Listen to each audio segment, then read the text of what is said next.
الحمد للہ حمدا موافیا لنعمہ مکافیا لمزیدہ والصلاة والسلام علی نبینا محمد وعلی آلہ وصحبہ اجمعین۔ آپ تمام لوگوں کا میں اسلامی طریقے سے استقبال کرتی ہوں۔ السلام علیکم ورحمۃ اللہ وبرکاتہ۔ معزز و مکرم مشفق اساتذہ کرام، دیگر ذمہ داران اور معزز سامعین، آج 15 اگست آزادی کا دن ہے۔ ہم سب یہاں پر آزادی کا جشن منانے کے لیے جمع ہوئے۔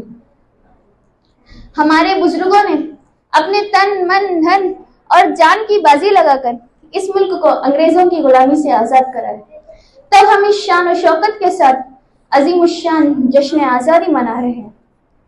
حاضرین مجلس، آج سے تقریباً 200 سال پہلے ہمارے اس ملک پر چال بازی اور مکاری سے 7 سمندر پار سے آئے ہوئے انگریز قابض ہو گئے تھے۔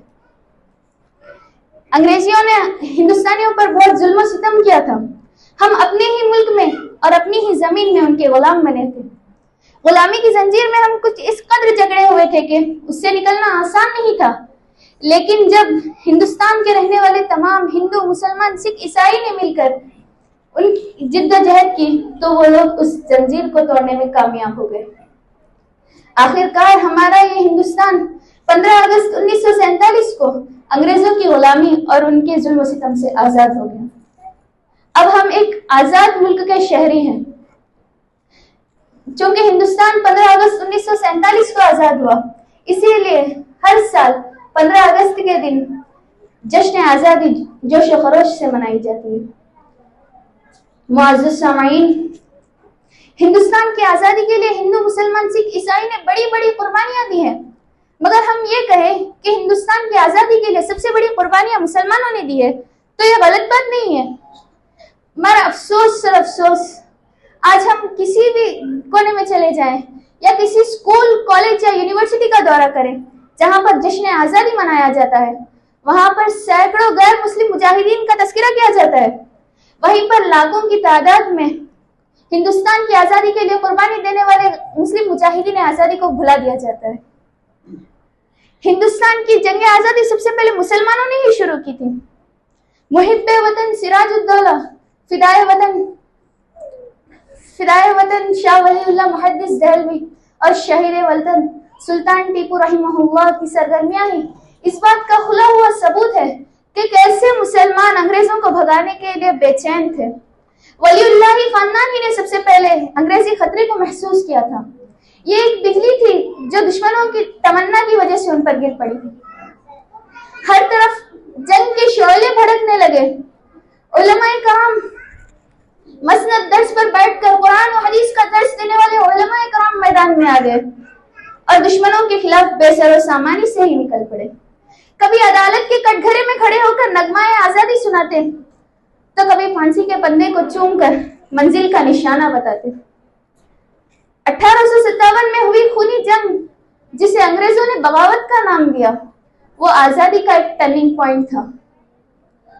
یہ ایک قیامت خیز جنگ تھی جس کو بیان نہیں کیا جا سکتا۔ خون کی ندیاں بہہ پڑی، علماء کرام کو پھانسی پر لٹکایا گیا۔ دلی سے لاہور تک کوئی درخت ایسا نہیں تھا جس پر علماء کو پھانسی نہ دی گئی، مگر انگریزوں کو اس سے بھی تسلی نہ ہوئی۔ ان لوگوں نے علماء کرام کو کھولتے ہوئے تیل میں ڈال دیا۔ یہ جنگ لمبی مدت تک چلتی رہی۔ پھر 19ویں صدی کی شروع میں برادران وطن بھی اس میں شامل ہو گئے۔ آزادی کی جنگ میں اور گاندھی جی کی قیادت میں بھارت چھوڑو تحریک شروع ہوئی، جس میں مولانا علی جوہر، مولانا شوکت، مولانا عبدالباری اور مولانا ابوالکلام آزاد نے اہم رول نبھایا۔ حاضرین مجلس، مگر افسوس کی بات یہ ہے کہ مسلمانوں کی اتنی قربانیوں کے باوجود بھی آج انہیں بھلا دیا گیا اور ان سے غیروں جیسا سلوک کیا جاتا ہے۔ مگر ضرورت تو اس بات کی ہے کہ ہم اپنے شہیدوں کو یاد رکھیں اور ان کے بارے میں زیادہ سے زیادہ پڑھیں کہ کیسے ان لوگوں نے اس ملک کی آزادی کے لیے اپنے جان و مال کو قربان کر دیا، تب جا کر ہمیں یہ آزادی ملی۔ میں اپنی بات کو اس شعر کے ساتھ ختم کرتی ہوں۔ جب گلستان کو خون کی ضرورت پڑی تو سب سے پہلے ہی گردن ہماری کٹی. جب بہار آئی تو کہتے ہیں یہ اہل چمن، جب بہار آئی تو کہتے ہیں یہ اہل چمن، یہ چمن ہے ہمارا تمہارا نہیں. وما علینا الا البلاغ. والسلام علیکم ورحمۃ اللہ وبرکاتہ.